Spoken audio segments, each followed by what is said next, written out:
Hello students, कैसे हैं आप सब लोग? अच्छे ही होंगे। स्वागत है आप सभी का हमारे इस यूट्यूब चैनल पर। स्टूडेंट्स, जैसा कि आप लोगों को पता है, एनसीईआरटी साइंस सॉल्यूशन के जो वीडियो चल रहे हैं उसमें आज हम बात करेंगे एनसीईआरटी साइंस 8th क्लास की जो साइंस है उसके 5th चैप्टर के बारे में, अध्याय 5 के बारे में। चैप्टर का नाम आप लोग देख पा रहे हैं स्क्रीन पर। कोयला और पेट्रोलियम चैप्टर का नाम है और इस चैप्टर के प्रश्नोत्तरों के बारे में आज हम बात करेंगे। प्रश्नोत्तर पर बात करने से पहले मैं आप लोगों को एक बात बता देना चाहता हूं कि अगर आप इस चैनल पर नए हैं तो सबसे पहले तो चैनल को सब्सक्राइब करिए और वीडियो को अंत तक जरूर देखिए। अगर वीडियो अच्छा लगे तो वीडियो को लाइक करिए, अपने दोस्तों में शेयर करिए। तो चलिए शुरुआत करते हैं आज के इस चैप्टर के प्रश्नोत्तरों की। तो देखते हैं, जैसा कि आप स्क्रीन पर देख पा रहे हैं, अभ्यास यानी अभ्यास प्रश्नों के बारे में आज हम बात करेंगे। 5th चैप्टर जो ये है आप देख पा रहे हैं, 5वां चैप्टर 8th एनसीईआरटी साइंस का। इसका पहला प्रश्न है, सीएनजी और एलपीजी का ईंधन के रूप में उपयोग करने के क्या लाभ हैं? सीएनजी और एलपीजी का ईंधन के रूप में उपयोग करते हैं तो उसके कौन कौन से लाभ हैं, वो ये प्रश्न जानना चाहता है। तो देखिए, इसका उत्तर दिया हुआ है, सीएनजी और एलपीजी का उपयोग परिवहन वाहनों में ईंधन के रूप में किया जा रहा है क्योंकि ये कम प्रदूषणकारी, स्वच्छ ईंधन होने के साथ साथ सस्ते भी होते हैं।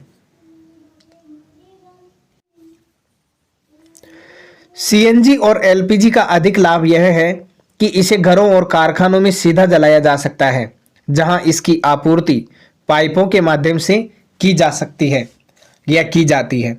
सीएनजी और एलपीजी का ईंधन के रूप में उपयोग करने के जो लाभ हैं वो आप लोग इस प्रश्न में देख चुके हैं कि ये कम प्रदूषणकारी है, स्वच्छ ईंधन है और इनको घरों और कारखानों में सीधा जलाया जा सकता है। और इनकी आपूर्ति की बात करें तो आपूर्ति इनकी पाइपों के माध्यम से की जा सकती है, इसलिए इनको उपयोग में लिया जाता है ईंधन के रूप में।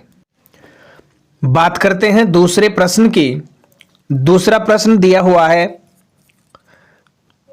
पेट्रोलियम का कौन सा उत्पाद सड़क निर्माण के लिए प्रयोग में लाया जाता है? यानी पेट्रोलियम का ऐसा कौन सा उत्पाद है जिसका उपयोग हम सड़क के निर्माण में करते हैं? ठीक है,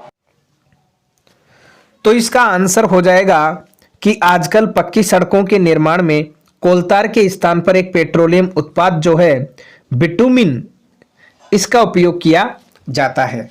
यानी प्रश्न पूछ रहा था कि पेट्रोलियम का कौन सा उत्पाद है जिसका प्रयोग हम सड़क निर्माण में कर रहे हैं। तो ध्यान दीजिए, कोलतार के स्थान पर एक बिटुमेन नामक पेट्रोलियम पदार्थ है, उसका उपयोग सड़क निर्माण में किया जाता है। चलिए नेक्स्ट क्वेश्चन की बात करते हैं।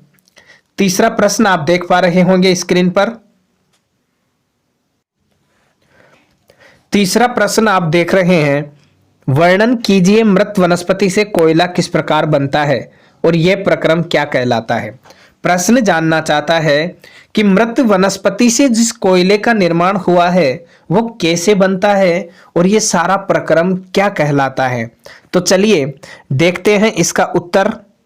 इसका आंसर यहां दिया हुआ है कि लगभग 300 मिलियन वर्ष पूर्व पृथ्वी पर निचले जलीय क्षेत्रों के घने वन प्राकृतिक प्रक्रमों के कारण मृदा के नीचे दब गए। उनके ऊपर अधिक मृदा होने के कारण वे संपीड़ित हो गए और गहरे होते गए, जिससे उन पर ताप व दाब बढ़ गया और धीरे धीरे कोयले में परिवर्तित हो गए।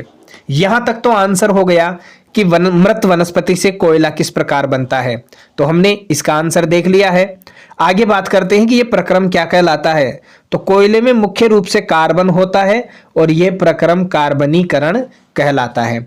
देखिए, इसको एक बार और रिवाइज करता हूं मैं।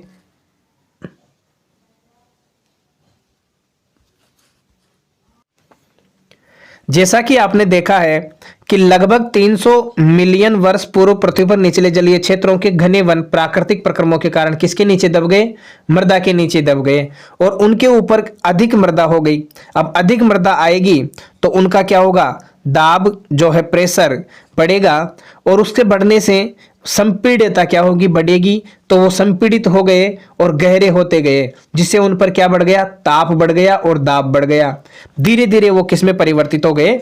कोयले में परिवर्तित हो गए। और कोयले में मुख्य रूप से क्या होता है? कार्बन होता है। इसीलिए ये सारा प्रक्रम क्या कहलाया? कार्बनीकरण कहलाया। ठीक है।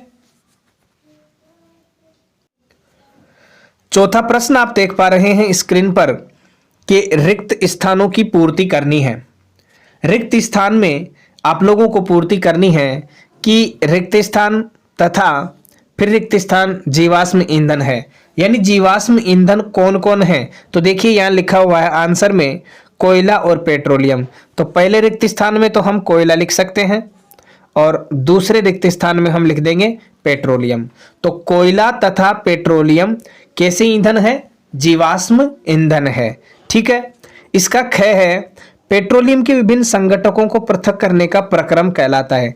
यानी पेट्रोलियम पदार्थों में जो विभिन्न संघटक होते हैं उनको पृथक करने के लिए या उनको अलग करने के लिए जो हम प्रयोग में लेते हैं प्रक्रम, उस प्रक्रम का नाम क्या है? परिष्करण है। तो इस परिष्करण को हम यहाँ लिख देंगे।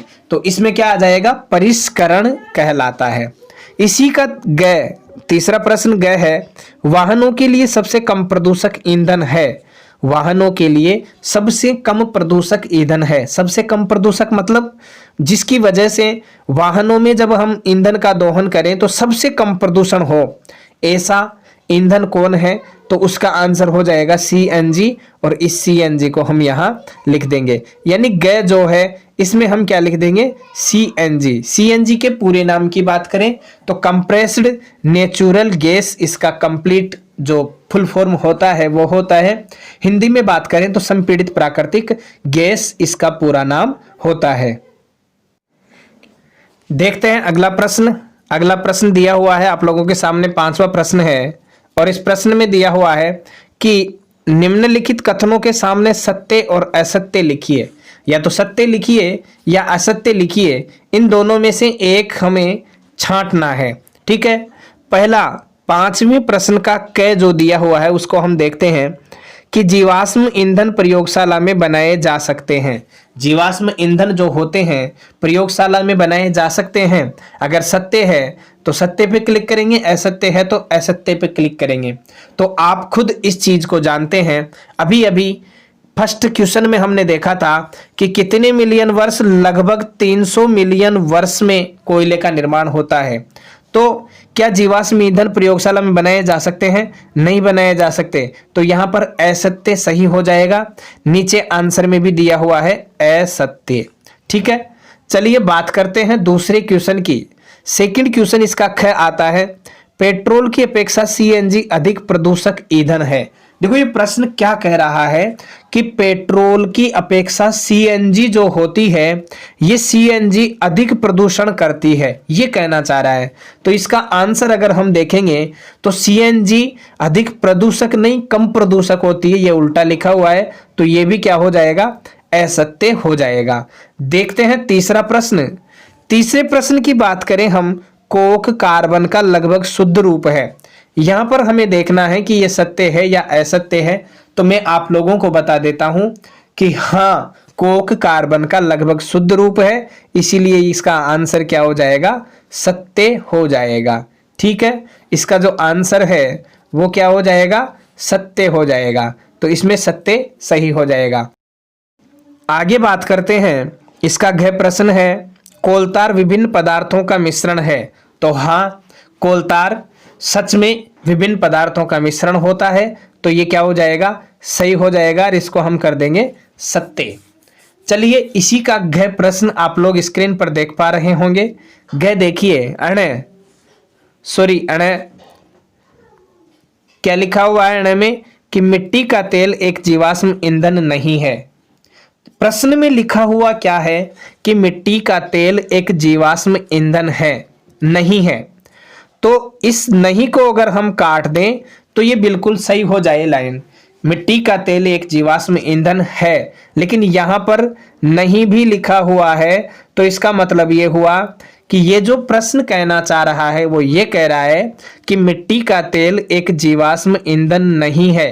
तो नहीं है, नहीं, ये मिट्टी का तेल जो है जीवाश्म ईंधन होता है। तो ये क्या हो जाएगा, इसका आंसर हम लिख देंगे असत्य। तो ये रॉन्ग हो जाएगा, असत्य हो जाएगा। अगर यहां पर ये नहीं लिखा होता तो इसको हम सत्य कह देते, लेकिन इस स्थिति में ये क्या है, असत्य है। ठीक है, बात करते हैं अगले छठे प्रश्न की। छठे प्रश्न में आप लोगों को दिया हुआ है, समझाइए जीवाश्म ईंधन समाप्त होने वाले प्राकृतिक संसाधन क्यों है। जीवाश्म ईंधन जो है समाप्त होने वाले प्राकृतिक संसाधन क्यों है, ये हमें समझाना है।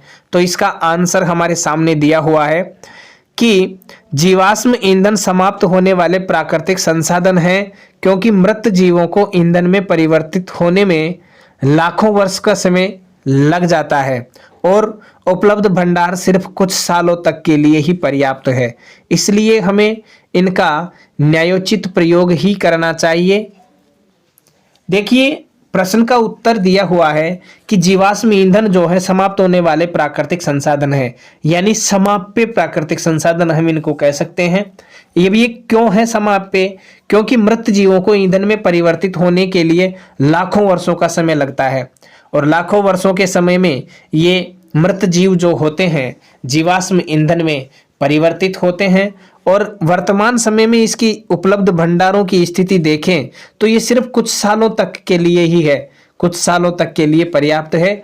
इसलिए इनका प्रयोग या उपयोग की हम बात करें तो कैसा होना चाहिए, न्यायोचित होना चाहिए, तब ही इनके अपूर्ण दोहन पर रोक लगाई जा सकती है। अगला प्रश्न देखते हैं, सातवें प्रश्न में लिखा हुआ है कि कोक के अभिलक्षणों और उपयोगों का वर्णन कीजिए।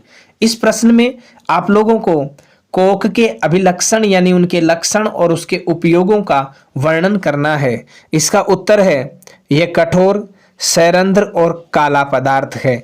ये तो हो गए इसके लक्षण, अभिलक्षण, कैसा कि ये कठोर होता है, सैरंध्र होता है और काला पदार्थ है। ये कार्बन का लगभग शुद्ध रूप है, यह कार्बन का लगभग शुद्ध रूप है। कोक का उपयोग इस्पात के औद्योगिक निर्माण और बहुत से धातुओं के निष्कर्षण में किया जाता है। देखिए, कोक के अभिलक्षणों की बात करें तो कोक कठोर, सैरंध्र और काला पदार्थ है और ये कार्बन का लगभग शुद्ध रूप होता है। कोक के उपयोग की बात करें तो इस्पात जो है उसके औद्योगिक क्षेत्र पर निर्माण के लिए इसका उपयोग किया जाता है, औद्योगिक क्षेत्र पर निर्माण में, और बहुत से धातुओं के निष्कर्षण में भी इसका उपयोग किया जाता है। जैसा कि आप स्क्रीन पर देख रहे हैं, धातुओं के निष्कर्षण में, इस्पात के औद्योगिक निर्माण में इसका उपयोग किया जाता है। बात करते हैं 8वें क्वेश्चन की। देखिए, 8वां प्रश्न आप लोगों को दिया हुआ है, पेट्रोलियम निर्माण के प्रक्रम को समझाइए। यानी पेट्रोलियम का जो निर्माण है वो किस प्रकार होता है, इसके प्रक्रम को समझाना है। तो इसका आंसर देखिए, उत्तर, पेट्रोलियम का निर्माण समुद्र में रहने वाले जीवों से हुआ।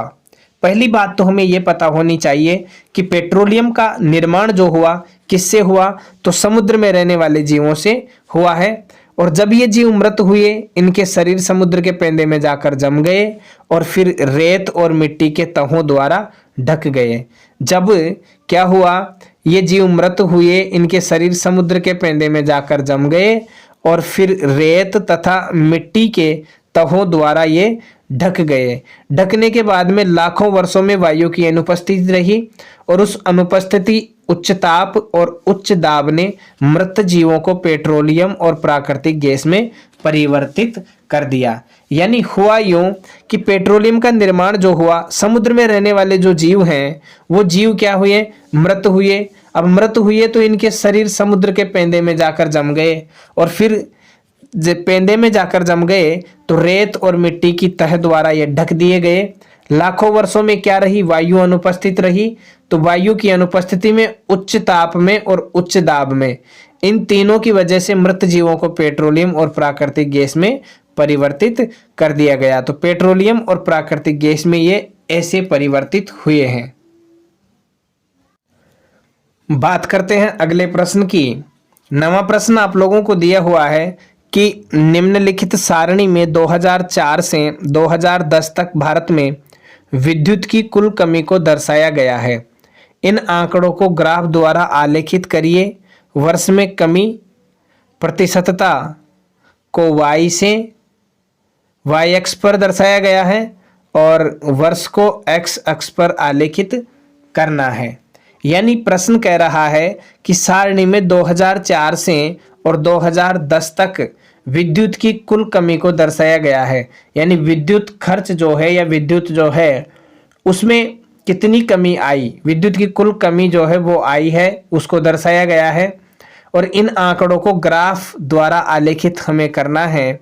ग्राफ द्वारा आलेखित करके वर्ष में कमी प्रतिशत है उसको y अक्ष पर लिखना है और वर्ष जो है ये वर्ष इसको हम x अक्ष पर आलेखित करेंगे। यानी जब हम ऐसे ग्राफ बनाएंगे तो ये तो होगा x अक्ष और ये होगा y अक्ष। तो इधर तो हमारे ये जो सन चलेंगे 2004 से 2010 तक और इधर क्या होगी? कमी प्रतिशत होगी। तो देखिए इसका आंसर देखते हैं। जैसा कि आप लोगों को प्रश्न में बताया गया था कि सन जो है उसको तो हम x अक्ष पर रखेंगे, वर्ष जो है उसको तो हम x अक्ष पर रखेंगे और कमी प्रतिशत जो है उसको हम y अक्ष पर रखेंगे। देखिए x अक्ष पर तो माना है हमने एक खाना बराबर एक वर्ष। जैसा कि आप डायग्राम में देख रहे हैं, यहाँ से यहाँ तक 2004, फिर 2005, 2006, 2007, 2008, 2009, 2010। y अक्ष पर अगर हम देखें तो एक खाने में आप लोगों को 2% के हिसाब से खाने में 2% की बढ़ोतरी हो रही है। तो एक खाना बराबर 2% माना गया है।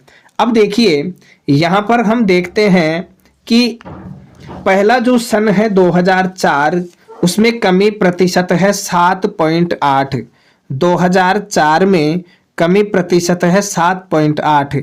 तो यहाँ 7.8 को दर्शा दिया गया है। फिर आगे चलते हैं 2005 में। तो 2005 में कमी प्रतिशत दी हुई है 8.6। तो ये 8.6 यहाँ पर दिया गया है। तीसरा देखें 2006 में तो कमी प्रतिशत दी गई है 9। तो इसको बिल्कुल बीच में यहाँ पर देखिए 8 और 10 बीच में क्या होगा? 9, बिल्कुल बीचों बीच। तो यहाँ पर ये 9 हो जाएगा। 2007 की बात करें तो यहाँ पर कमी प्रतिशत है 9.5। तो यहाँ 9.5 को यहाँ दर्शा दिया गया है, ये यहाँ पर 9.5 है। 2008 की बात करें तो 2008 में 9.9% कमी हो रही है। तो यहाँ पर देखिए 9.9 को दर्शा दिया गया है। 2009 की बात करें तो 2009 में 11.2% कमी प्रतिशत दर्शाई गई है। तो देखिए 10 और 12 के बीचों बीच 11 हो जाएंगे और 11.2% को यहाँ अंकित कर दिया गया है। फिर 2010 की बात करें तो 2010 में कमी प्रतिशत है 10.0। तो ग्राफ वापस नीचे आएगा और 10.00 यानी फिक्स 10 पे यहाँ पे ये ग्राफ बन जाएगा। तो इस प्रकार जहाँ जहाँ वर्ष और प्रतिशत कमी का जो आलेख मिल रहा है, कोण मिल रहा है, उस पर हम ऐसे गोला लगा सकते हैं और इन गोलों के मध्य बिंदुओं को जब हम मिलाते हैं तो हमें ऐसा ग्राफ प्राप्त होता है। तो ये ग्राफ प्राप्त हो गया। आप इसको ग्राफ में भी बना सकते हैं और कॉपी के खाली पेज में भी बना सकते हैं। ग्राफ में बनाएंगे तो ज़्यादा बेटर रहेगा। ठीक है, इस प्रकार इस चैप्टर के सभी प्रश्न होते हैं कंप्लीट। सब प्रश्नों को आप अच्छी तरह आसानी से इसके आंसर अपनी नोटबुक में कर सकते हो। अगर फिर भी कोई परेशानी हो, समस्या आए, तो आप एक बार फिर से रिप्ले इस वीडियो को दोबारा चलाकर शुरू से अंत तक देख सकते हैं। देखिए, वीडियो समझ में तभी आएगा जब शुरू से अंत तक देखोगे। तो इस प्रकार इस चैप्टर के प्रश्न भी कंप्लीट हो जाते हैं और इस वीडियो को भी हम समाप्त करते हैं। अगर वीडियो अच्छा लगे तो वीडियो को लाइक करिए, अपने दोस्तों में शेयर करिए और उनको बताइए कि इस चैनल पर एनसीईआरटी 8th क्लास साइंस का जो 5th चैप्टर है उसका भी सॉल्यूशन आ गया है। और आप लोगों को लगे कि इस चैनल पर उपलब्ध स्टडी मटेरियल जो है आप लोगों के लिए अच्छा साबित हो रहा है, तो आप चैनल को सब्सक्राइब कर सकते हैं। सब्सक्राइब करके राइट साइड में जो बेल का आइकन होता है उस पर क्लिक करते आपको 3 ऑप्शन दिखेंगे, जिसमें ऊपर ही ऊपर ALL ऑल वाला ऑप्शन दिखेगा। इस ऑल वाले ऑप्शन पर क्लिक करने से होगा क्या कि जैसे ही नेक्स्ट वीडियो इस चैनल पर अपलोड होता है तो उसकी सूचना आप लोगों तक आसानी से पहुंच जाएगी। अगर आप नेक्स्ट वीडियो को सबसे पहले देखना चाहते हैं तो आप लोगों को चैनल को सब्सक्राइब करके बेल आइकन दबा के ऑल पर क्लिक करना ही होगा। तो इसी के साथ आप सब लोगों का बहुत बहुत धन्यवाद। घर पर रहिए, सुरक्षित रहिए और स्वस्थ रहिए। Thank you.